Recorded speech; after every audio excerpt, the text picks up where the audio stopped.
A paz do Senhor para todos. Amém? Prazer imenso estar mais uma vez tendo a oportunidade de falar de um Deus tão precioso. Eu confesso, pastor Bruno, que eu acho que eu vou ficar mais perto aqui, porque o percurso daí para aqui já é tão difícil, né? Imagine de lá, irmãos. É complicado, viu? Eu gostaria de ler com os irmãos o capítulo 10 de São Lucas.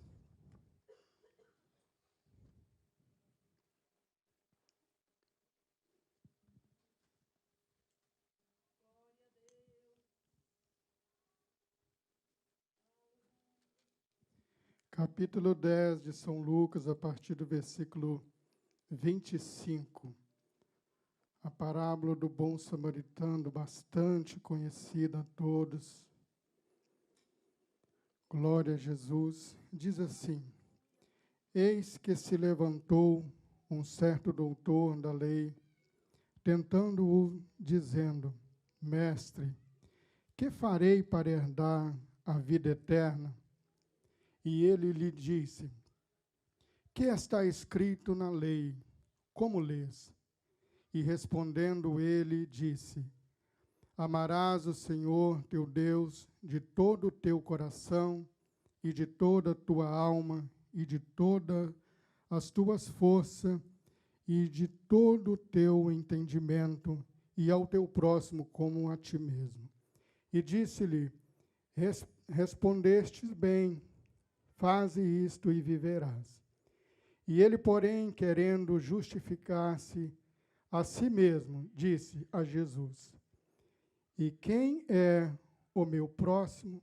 E respondendo Jesus, disse: Descia um homem de Jerusalém para Jericó, e caiu nas mãos dos salteadores, e os quais o despojaram e, espancando-o, se retiraram, deixando-o meio morto. E ocasionalmente descia pelo mesmo caminho um certo sacerdote, e vendo-o, passou de lá. E, de igual modo, também, um levita, chegando àquele lugar, e vendo-o, passou de largo. Mas um samaritano que ia de viagem, chegou ao pé dele, e vendo-se de íntima compaixão, e aproximando-se, atou-lhe as feridas, aplicando-lhes azeite e vinho, e pondo-o sobre a sua cavalgadura, levou-o para uma estalagem e cuidou dele. E partindo ao outro dia, tirou 2 dinheiros e deu-os ao hospedeiro, e disse-lhe: Cuidai dele, e tudo o que demais gastares, eu te pagarei quando voltar. Qual, pois, destes 3 te parece que foi o próximo daquele que caiu nas mãos dos salteadores? E ele disse: O que usou de misericórdia para com ele. Disse, pois, Jesus: Vai e faz o mesmo, da mesma maneira. Glória a Jesus. Senhor, nosso Deus e nosso Pai, nós te louvamos por estarmos aqui e pedimos ao Senhor que fale os corações daqueles que ouvem a mensagem da tua palavra nessa noite, em nome de Jesus. Irmãos, eu quero ser bem específico aqui no texto em que acabei de ler. E eu vejo aqui a pergunta do doutor da lei a Jesus. Embora Jesus tenha ocasiões que Jesus é feita alguma pergunta para ele, parece que Jesus ele dá umas respostas completamente, parece diferente aquilo que foi perguntado. Nós vemos nesse texto que o homem, o doutor da lei, pergunta a Jesus: o que farei para herdar a vida eterna? E Jesus, ele não dá a resposta da vida eterna, mas sim dizendo: faça o mesmo, e também a palavra viverás. Quando Nicodemos está perto de Jesus e faz a pergunta a Jesus, que ninguém poderia fazer aquelas coisas que Jesus fazia se Deus não fosse com ele, Jesus dá uma resposta também sobre o nascer de novo. Embora resumindo para entender aquilo que Jesus faz, quando nós prestamos atenção, nós vamos entender perfeitamente aquilo que Jesus quer nos dizer. Porque a vida eterna, irmãos, ela não consiste como a lei, de um iter só, mas nós estamos cercados de coisas que precisamos fazermos para herdar a vida eterna. Na lei, irmãos, era impossível alguém cumprir toda a lei. Embora se alguém falhasse em um ponto, perdia toda a lei. Então, Jesus dá a resposta para o homem perguntando qual é o maior mandamento. E Jesus começa a ensinar o doutor da lei. Embora, irmãos, Jesus diz assim, no versículo 1 diz assim, qual, pois, no versículo 25 diz assim, e eis que se levantou um certo doutor da lei tentando o dizendo, mestre, o que farei para herdar a vida eterna? E Jesus começa a falar dele, e ele diz assim, fizeste bem, faz isso e viverá. Nós vemos que o primeiro ponto que Jesus diz é o seguinte, dando uma resposta bem clara, que aquele que não ama o seu irmão, ele não tem vida. Aquele que não ama o seu irmão, ele está morto. Então, a primeira resposta de Jesus é essa, viverás. Faça isso e viverás. Então, irmãos, eu quero partir do ponto da pergunta do doutor da lei, que eu entendo que é uma pergunta errada que ele faz a Jesus, porque o que farei para herdar a vida eterna? Por que errado, irmão Paulo? Porque a vida eterna não é feita por mérito.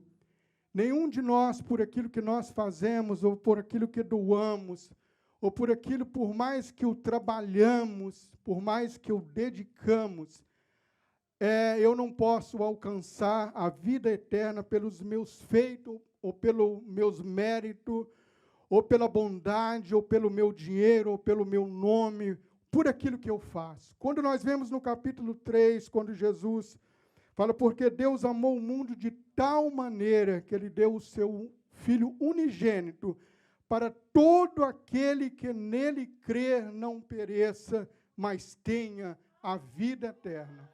A salvação, a vida eterna, ela parte do ponto que Deus o amou, e Ele entregou o seu Filho para todo aquele que nele crer não pereça, mas tenha a vida eterna. A vida eterna, quem só pode garantir é Jesus Cristo, e é só através de Jesus Cristo, quando nós cremos em Jesus Cristo, nós adquirimos a vida eterna em Cristo Jesus, acompanhado da obediência. Quando Jesus fala crer, a palavra crer, quando nós vamos aprofundarmos nelas, nós vamos entender que crer é doar, é se entregar a uma fé. E a fé em quem? A fé em Jesus Cristo. Então, ela está composta de muitas coisas, daquilo que Deus quer que o ser humano faça para herdar a vida eterna. Então, a vida eterna ela é através de Jesus Cristo. E quando o doutor pergunta a Jesus, o que farei para herdar a vida eterna? E Jesus dá, então, a parábola. Eu queria aqui, irmãos, destacarmos 3 atitudes distintas uma da outra. É que quando Jesus começa a parábola dizendo ao doutor da lei, e Jesus conta a história de um homem que estava descendo, um viajante, e que foi apanhado pelos ladrões, e o qual espancou e levou tudo que aquele homem tinha. E Jesus conta que havia um certo homem que passou, e havia os levitas, e havia o samaritano, o qual socorreu aquele homem. Mas quando começa, irmãos, a primeira atitude do homem que roubou, que assaltou, que espancou, a filosofia deste homem é aquilo que é meu, aquilo que é seu, é meu também. E quando nós vemos a primeira atitude do homem que assaltou, é a mesma, irmãos, que nós vemos daqueles que não têm temor a Deus. Nós vemos isso na vida dos políticos, que eles têm o que é deles, mas aquilo que é para uma obra social, aquilo para o bem do outro, da pobreza, da criança, e é isso que eles fazem. Eles têm o que é dele e quer também aquilo que é do outro. É a primeira filosofia daqueles que não têm temor a Deus, daqueles que têm com abundância, mas também ele quer o que é meu, ele quer o que é seu, ele quer viver com aquilo que é do outro. Nada está bem para ele, ele não está satisfeito com aquilo que ele tem. A primeira filosofia do ladrão é essa, é tirarmos do outro aquilo que ele tem para ele também. E quando Jesus continua na segunda atitude, Jesus vai falar dos levitas, do levita e do sacerdote, que viu aquele homem também, e a segunda filosofia do segundo é aquilo que é meu, aquilo que é seu, é seu. Por que Jesus talvez faz a citação do sacerdote, também do levita?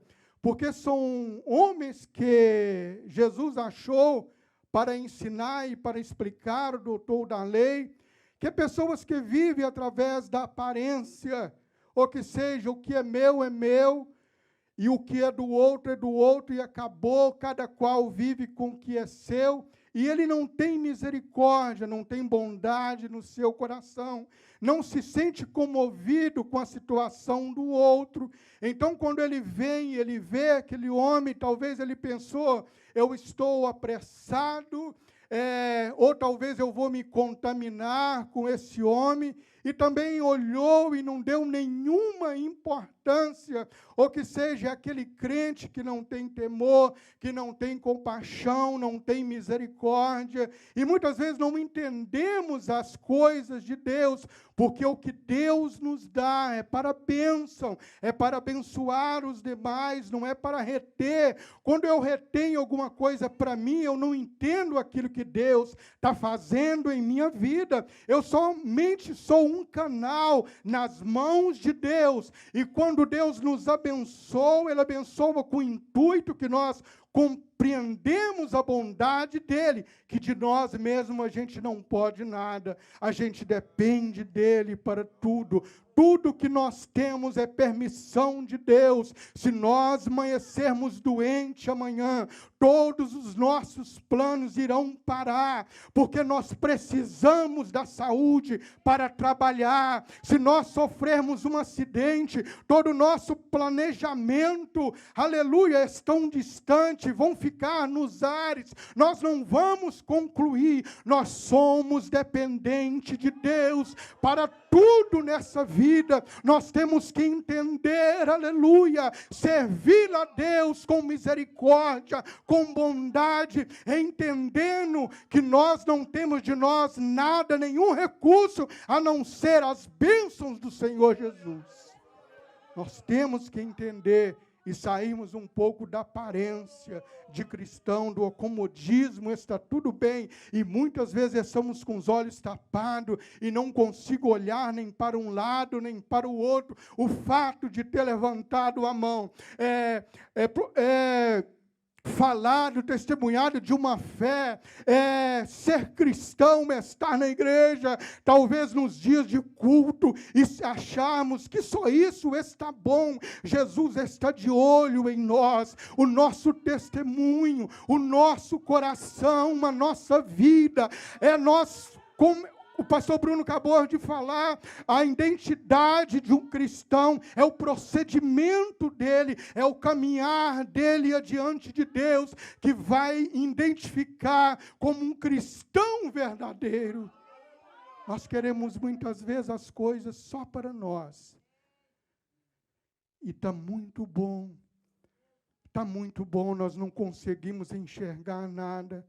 Aquilo que o outro está passando é problema dele, não é meu.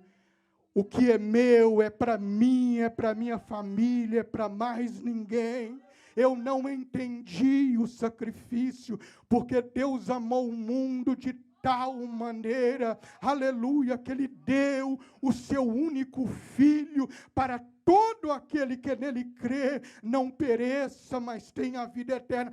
Deus nos amou e Ele espera que nós amamos. Por isso a resposta dele é: viverás. Faça isso e viverás. Porque quem não faz a obra, quem não entende a bondade de Deus, quem não estende a mão, quem não ama o seu irmão, ele não tem vida. Essa é a resposta de Jesus, não é do irmão Paulo, não é a filosofia do irmão Paulo, é de Jesus. Faça isso e viverá. Se nós não praticarmos, então nós estamos mortos. Essa é a posição de Jesus. E agora, quando vem a terceira atitude, que é do homem que parou e deu assistência. A filosofia dele é o seguinte: o que é meu, o que é seu, o que é meu, mas o que é meu também pode ser seu. Que exemplo bonito, irmãos. O que é seu, o que é meu, mas o que é meu também pode ser do outro.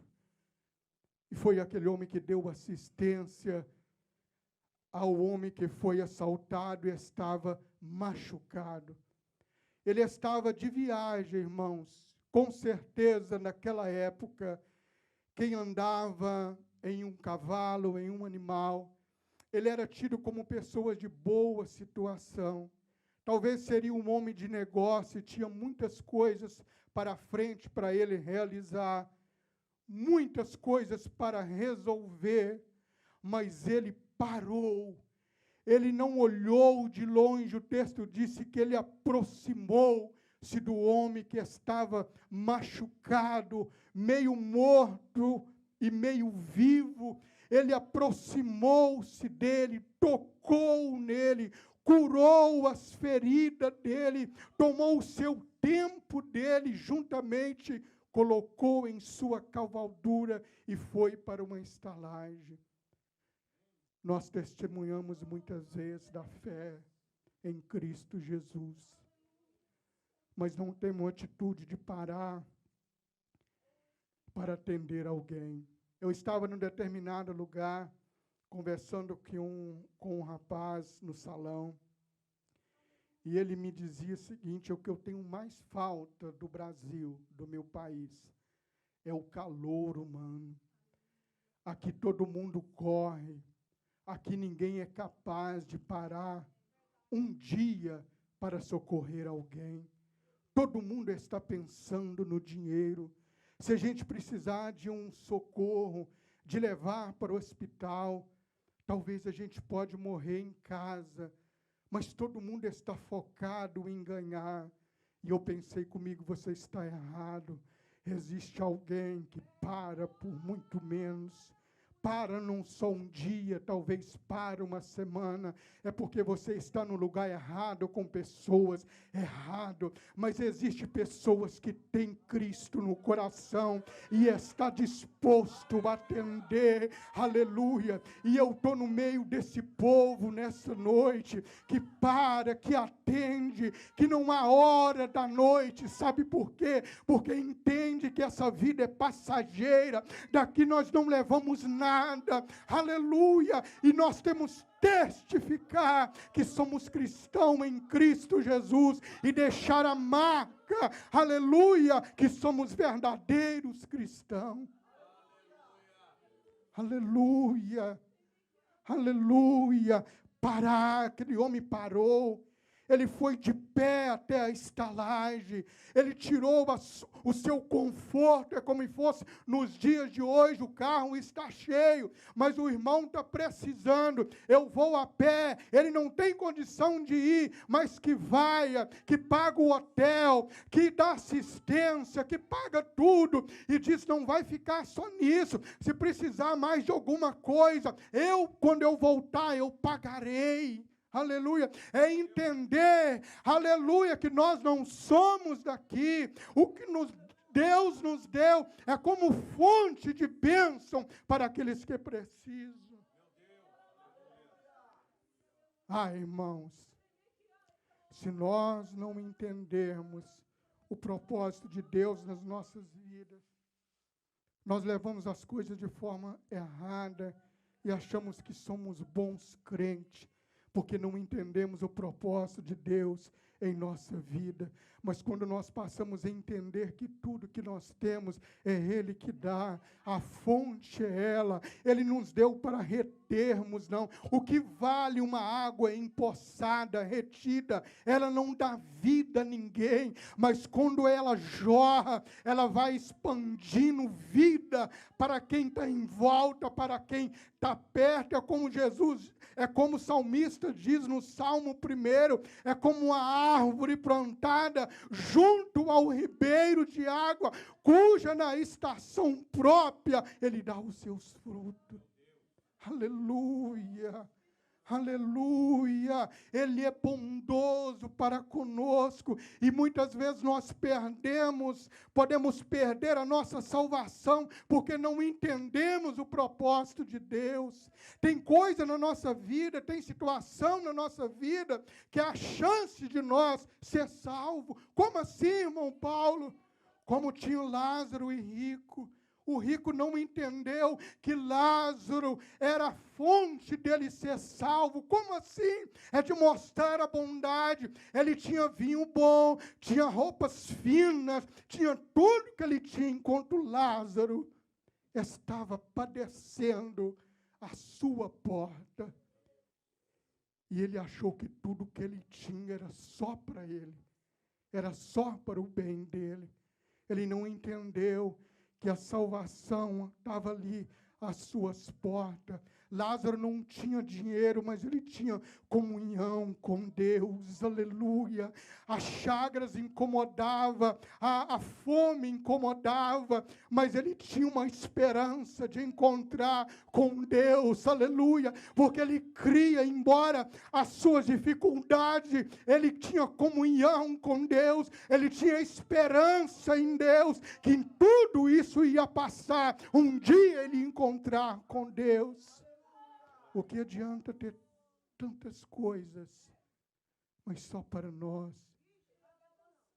O que vamos levar daqui, irmãos?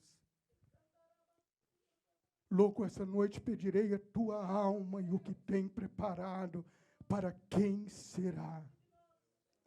Nós podemos lutar, podemos granjear, é bom, é maravilhoso você ter conforto, você não ter necessidade. É maravilhoso isso. Nós temos que lutar para isso. Talvez, se Jesus permitir, para o dia da manhã, mas não esquecer que essa vida aqui, ela passa. E muitas vezes Deus nos abençoe para abençoar alguém. A filosofia daquele homem que diz que estava preocupado com os seus celeiros. Derrubarei os meus celeiros, farei outros novos, vou encher os celeiros. E tudo isso ele realizou, ele encheu, fez boa colheita. E quando ele realizou aquilo que ele estava pensando, veio louco esta noite, se pedirão a tua alma, e o que tem preparado para quem será, aleluia. O que é bom é deitar na nossa cama, colocar a nossa cabeça no travesseiro e ter paz com Deus, aleluia. Talvez não podemos ter mais alguma coisa, mas não esquecemos daquilo que Ele nos deu, de olhar para alguém, abrir o nosso coração para abençoar. E Jesus disse para ele: faça o mesmo, faça o mesmo, aleluia. Deus está incentivando a ele e mostrando as 3 tipos de pessoas que Jesus, na parábola, ele fala, é daquele que o que é seu, o que é meu, mas o que é seu também pode ser meu. Aquele, o que é dele, o que é meu, mas também ele diz, aquele que é seu, o que é meu, mas o que é meu também pode ser seu. Aleluia. Aleluia, é de misericórdia, irmãos. Quando Deus olhou para nós, Ele olhou com olhar de misericórdia, de compaixão também. Para onde iria eu e você, se não fosse o grande amor de Deus? Jesus estava em Hebreus, no capítulo de número 3, quando fala que Ele estava em sua glória, Ele despiu de toda a sua glória, Ele tomou a formosura de homem para estarmos aqui no meio de nós, para dar um bom exemplo, aleluia, para nos salvar, para onde nós estávamos destinados, que é a perdição eterna. Mas o Pai nos amou, em Cristo entendeu o desejo do Pai, e Ele desceu essa terra deixando tudo o que era de melhor, tomou a forma de homem, viveu aqui na terra para realizar o desejo de Deus, no seu grande amor, para onde Ele está, nós também que cremos nele, podemos estar junto dele.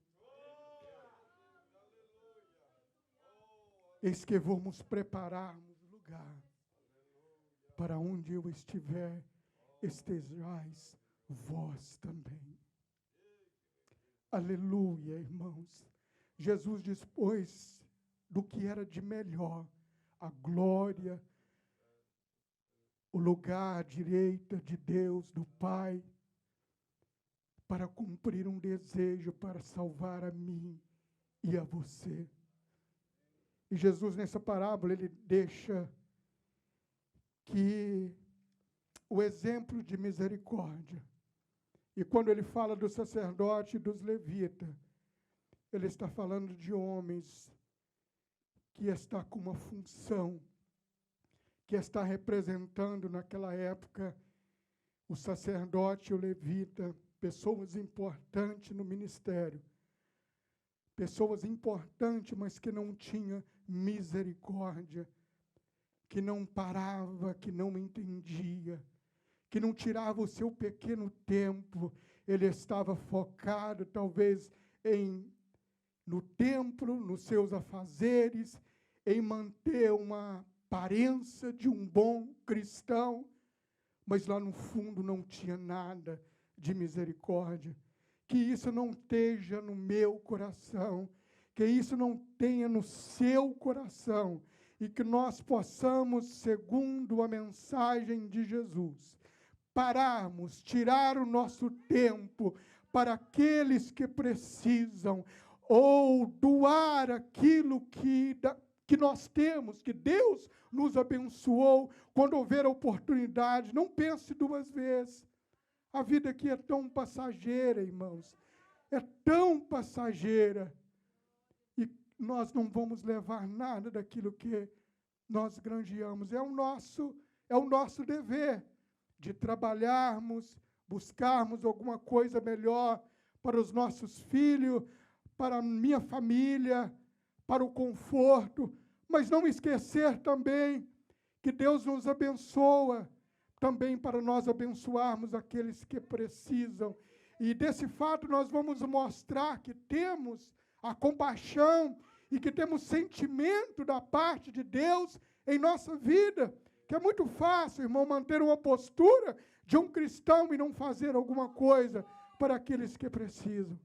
E nesta noite fica um recado da parte de Deus. Não é do irmão Paulo, é da Bíblia, é de Deus. É Deus instruindo um homem que achava que sabia muita coisa, um doutor da lei, e nem a pergunta certa ele sabe fazer para Jesus. Tudo que nós fazemos, irmão, não estou aqui querendo dizer para os irmãos, se você doar, se você fazer, dar tudo que você tem, quando Paulo está dizendo que nós podemos dar até o nosso corpo para ser queimado, mas se não tiver amor, nada disso vale, adianta. O nosso dinheiro e o bem não nos vai, se nós deixarmos as outras coisas de lado, não vai nos trazer a vida eterna, mas faz parte de nós entendermos que nós, irmãos, não podemos deter aquilo que Deus nos dá, nos concede, que é bênção, que é bênção. Às vezes eu fico planejando umas coisas, quando eu saio, quando amanhece o dia, eu falo, meu Deus, a gente é dependente do Senhor em tudo por tudo. A gente sai de casa e talvez na primeira parada a gente encontra com acidentes horrorosos, irmãos, pessoas que perderam a vida na parte da manhã, que saíram com tantos planos e tudo ficou para trás. E a gente passa e fala, graças a Deus, porque até aqui o Senhor tem nos ajudado e tem nos guardado com as suas mãos poderosas. Irmãos, o fato de levantarmos, o fato de abrir os olhos pela manhã, devemos agradecer a Deus pela sua bondade e pelo seu cuidado. E com isso, como nós entendemos isso, irmãos, é agradecendo a Ele com as bênçãos que Ele tem para as nossas vidas. Que você possa entender aquilo que Jesus passou, tentou passar, para aquele doutor da lei, embora dando a resposta da ponta da língua para Jesus sobre o maior mandamento, e ele tinha a resposta correta para Jesus, mas deu a entender para Jesus que quando ele queria pegar Jesus em alguma situação, nós podemos entender que ele sabia bem da lei, mas não cumpria nada dela. Então, assim, irmãos, ninguém pega Jesus de surpresa. É nós que somos surpreendidos. Ele é grande, Ele é poderoso. Ele nos surpreende com a sua sabedoria, a sua bondade, o seu amor para com as nossas vidas. E quando nós entendemos tudo isso, irmãos, nós vamos ser melhor servindo a Deus. Não conseguimos ser perfeitos, mas nós precisamos de lutar e aprender da parte de Deus aquilo que Ele tem para as nossas vidas. Que Deus abençoe em nome de Jesus.